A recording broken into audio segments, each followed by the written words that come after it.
When my husband Paul and I got out of the car, my mother-in-law and sister-in-law were really excited. They asked Paul, "Hey Paul, what's with this car? It's amazing. I'm glad you finally decided to live like us. But it's a bold move to buy such a fancy car out of the blue." Paul laughed and said, "This isn't my car. It's Jasmine's father's car." "What?" my mother-in-law and sister-in-law said together. Then my parents got out of the car. My in-laws were shocked to see them dressed so nicely. What an expensive-looking suit, and I've seen that outfit before. It's a high-end brand. Why are Jasmine's parents wearing such expensive clothes? My name is Jasmine. I'm a 28-year-old office worker. I married my husband Paul last year. He has always been kind to me since we started dating and takes good care of me. I was so happy to marry him. We share the housework because we both work. Paul lived alone for a long time and is great at doing chores. He's even a better cook than I am, depending on what we're making. We support each other and have a very happy life. However, there are people who make our happy married life difficult. My in-laws. They assume I'm poor and say mean things to bully me. Why do they think I'm poor? I believe it started at the dinner party where our families met before our wedding. My in-laws are a family of 4. My parents-in-law, sister-in-law, and my husband. My father-in-law used to be a banker and is quite wealthy. He wears only brand-name clothes. They think wearing expensive things shows status. My husband, however, is different. He buys second-hand clothes online and makes them look as good as new. When I met my in-laws for the first time, I was surprised by their personalities and tastes, which were so different from my husband's. I even wondered if he was adopted. My husband lived alone for a long time because he didn't share his family's values. He moved out as soon as he started college. Because my in-laws believe being rich is everything, they didn't think highly of me and my parents when they first met us. My father runs a small factory. When my in-laws and sister-in-law found out, they made fun of him. He runs a factory, and yes, he might be a president, but a factory I've never heard of must be poor. A big bank where I work would never give him a loan. Talking so rudely the first time we met made me question their character. I would have been furious if my husband hadn't apologized to me beforehand. My parents had also been warned by my husband about the situation, so they stayed calm even when my in-laws mocked us. Well, it's true we run a small business, but thankfully, we're able to keep working and pay our employees' salaries, my father said. I wonder how many employees you have, my mother-in-law asked. Oh, by the way, I heard Jasmine has an older brother. Our son is working today. He can't come back here, so he can't join us, my father replied. Is he on a business trip or something? Does your brother work for a decent company? My mother-in-law asked. Our son works for my company, my father said. When he said that, my in-laws all laughed. You mean it's a family business? A family that can't even take a day off must not be doing very well. They kept saying terrible things about my family. My husband kept telling them to stop, but they wouldn't listen. So he finally made them end the meeting early. That's why I have a bad impression of my in-laws, and they keep making fun of my family. Honestly, some people might cancel the marriage after something like this. But I love my husband so much that I decided to marry him anyway. As long as we avoid my in-laws, we can live peacefully and happily. In fact, my husband doesn't like his family either, and I was really angry at them for mocking my family, so we didn't visit them unless we absolutely had to. About a year after we got married, I guess they got tired of us not showing up. They started to force us to interact with them. My mother-in-law and sister-in-law began coming to our house often. They said whatever they wanted. Paul never comes home. Jasmine must be stopping him from visiting. I'm sure she is because she's jealous of our lives. Well, I don't blame you. We live differently from people who are less well off. But you should at least have a baby soon. If you don't have a child, people will just think she's a worthless wife who's only after money. My mother-in-law and sister-in-law would come over for a short time, from when I got home from work until my husband came home. I get home early because my job lets me leave on time, but my husband works overtime and usually gets home just before 9 p.m. During those 3 hours, my mother-in-law and sister-in-law would come over to pick on me. You live in such a modest apartment. Paul works for a good company. You should be in a nicer house. My husband, and I think this place is big enough for us. Not your husband, but you, right? Don't push your values on Paul. The fridge has a lot of plain food. Don't look in the fridge without asking. You don't have any caviar or fine wines. We don't have anything like that. Oh, this is so dull. Why did Paul marry this woman? It's rare to find someone so poor and boring. You can say that, but if you try to touch our money even a little, you'll regret it. We'll make sure you disappear from society. My mother-in-law and sister-in-law would mock me, threaten me, and ridicule me before leaving.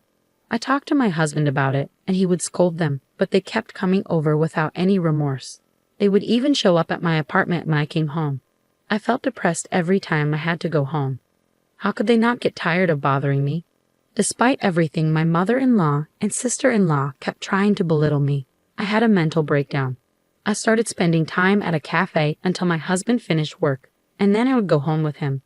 When my mother-in-law and sister-in-law saw me coming home with my husband, they said, "You're like a pest, taking away Paul's freedom like that." It was actually worse that they waited outside for 3 hours just to make things difficult for me. My husband was so disgusted that he even asked my father-in-law for help. But my father-in-law was just like my mother-in-law. He said it was rare for them to see a poor wife and warned that our marriage might be in trouble if things kept going this way. I decided to use my last resort. I know it's not something I'm comfortable with, but my in-laws had pushed me too far. A few days later, my husband and I went to visit them. They were thrilled when we told them my husband was bringing his wife home. I was shocked when my mother-in-law said, "I'm so happy to see Jasmine again. I don't know what kind of fun it is to be a wife-beater." We spent the weekend at my in-laws' house. When we arrived by car, they rushed out and excitedly asked my husband, "Hey Paul, what's with this car? It's amazing. I'm glad you finally decided to live like us. But buying such a luxury car out of the blue is quite a move." My husband laughed and told them, "This isn't my car. It's Jasmine's father's." "What?" my mother-in-law and sister-in-law said at the same time. Then my parents got out of the car. My in-laws were stunned when they saw them dressed in high-end suits. What an expensive-looking suit, and I've seen that outfit before. Why are Jasmine's parents wearing such fancy clothes? Finally, my brother got out of the car, standing tall at 6 feet and looking like a model. My in-laws' expressions changed when they saw my brother wearing the same high-end brown suit as my father. "Who is that handsome guy?" they asked. "Nice to meet you. I'm Simon, Jasmine's brother," he replied. My in-laws were stunned by how different my family looked compared to their previous impressions. Seeing their reaction, my husband said, "What are you doing?" He urged them to quickly show my family around the house. My mother-in-law and sister-in-law quickly invited my family inside, leading them to the living room and saying, "We'll have tea ready for you right away." Their attitude was completely different from before. They were very curious and began asking my parents questions. "How are you able to afford such luxury items?" "It's ridiculous," my in-laws questioned, their attitudes changing drastically just because of appearances. Then my father spoke up. "My factory is small, but we make unique parts that no one else can. We get orders from big Japanese and foreign companies." My in-laws' faces went pale when they heard this. Suddenly, my mother-in-law and sister-in-law started being very nice to me. My father-in-law stayed silent, not saying a word. However, my sister-in-law was very interested in my brother and talked to him a lot. "What kind of work do you do at your father's company?" she asked. "I've always been good at English. I handle business meetings with overseas companies, so I spend half of the year traveling abroad," Simon explained. "That's impressive. Are you single, Simon?" "No, I'm married," Simon said. "That's too bad. But I think I'd be a better match for you than your wife. What do you think? If you're interested, why don't we go out for dinner?" My sister-in-law boldly suggested, right in front of me and my parents. Honestly, I was impressed by her audacity. But I was determined to confront her right then and there. My brother looked at me and nodded. "Me, with an ordinary girl like you? Are you kidding me, Simon?" She laughed. "You're a funny girl. Are you seriously saying you're more desirable than my wife?" My wife was a former model, highly educated, and the daughter of the president of a well-known company. No matter how you look at it, you're not in her league. It's amusing how some people with a little bit of money overestimate their worth.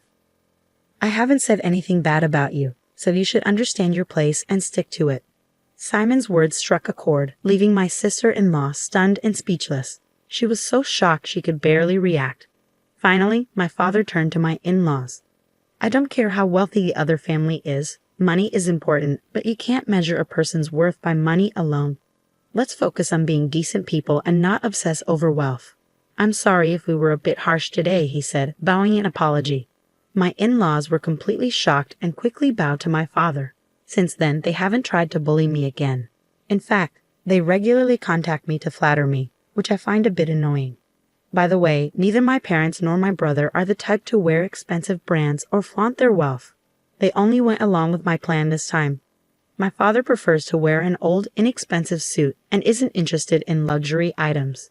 My brother is very kind and doesn't make fun of people, which is why his wife's father respects him so much. He even asked my brother to take over the company because he believes he's a better heir than his own eldest son.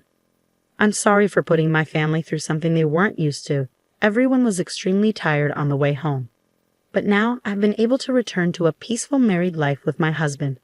I haven't visited my in-laws since then, but my husband goes to see them at least during Thanksgiving and Christmas. After that event, my in-laws have changed their behavior. They no longer brag about their wealth like they used to. My husband even says he feels more comfortable with them now. I'm not sure if they'll revert to their old ways, but for now, I'm relieved that the issue has been resolved. I'll continue to take care of my husband and family and live with modesty. My in-laws thought they were superior, but in reality, other family members make much more money than they do. They should be embarrassed about how they acted. I feel small if I kept trying to put down people who are less fortunate. I don't think people with that attitude would do such things. I'm glad you were able to stand up to your in-laws. I hope you continue to enjoy a happy life with your family.